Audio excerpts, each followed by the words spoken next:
അങ്ങോട്ടേക്ക് നോക്കൂ, അങ്ങോട്ടേക്ക് നോക്കാൻ ബുദ്ധിമുട്ടുള്ളവർ ഇങ്ങോട്ട് നോക്കിയാലും മതി. എനിക്ക് ജയ് വിളിക്കാൻ ഫാൻസുകാരെ നിർത്താമെന്ന് പറഞ്ഞിട്ട് ഒരുത്തരെയും കാണാനില്ലല്ലോ. ഒറിജിനലാണെന്ന് പറയില്ല, അത്ര ആർട്ടിഫിഷ്യലായിട്ട്.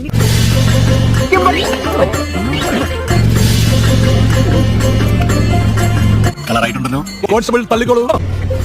മര്യാദയ്ക്ക് എന്റെ വീട്ടിൽ അടങ്ങി ഒതുങ്ങി ബിസിനസ് കൊണ്ട് പോയ എന്നെ പിന്നെ ഗോൾഡ് മെഡൽ കിട്ടിയവരാണ്. എന്നെ നീ ടൂർണമെന്റിന് ഇറക്കരുതായി. സമൂഹം മൊത്തം കല്ലെറിഞ്ഞപ്പോൾ അതിനെ ഞങ്ങൾക്ക് പ്രതിരോധിച്ചേ പറ്റും. ഈ രണ്ടും കൽപ്പിച്ച് ഞാൻ ഇറങ്ങിയാണ്. ആട് വലിയ അഭ്യാസിയാണ്ടാ കേട്ടത്. ഇനി നടക്കപ്പോറത് യുദ്ധം. എന്റെ കയ്യിൽ എനിക്ക് ആനക്ക് ആന വലിപ്പത്തിൽ വിശ്വാസം ഇല്ലാത്തതുപോലെ എന്റെ വലിപ്പത്തിൽ എനിക്ക് നല്ല ഉത്തമ വിശ്വാസമുണ്ട്. എനിക്കറിയാം, എന്റെ കാര്യമായിട്ട് പറയുന്നത്. എന്റെ നാട്ടുകാർ എനിക്ക് സപ്പോർട്ട് ഉണ്ടെങ്കിൽ ഞാൻ ഫീലൻ പക്ഷിയെ പോലെ പറന്നു വരും.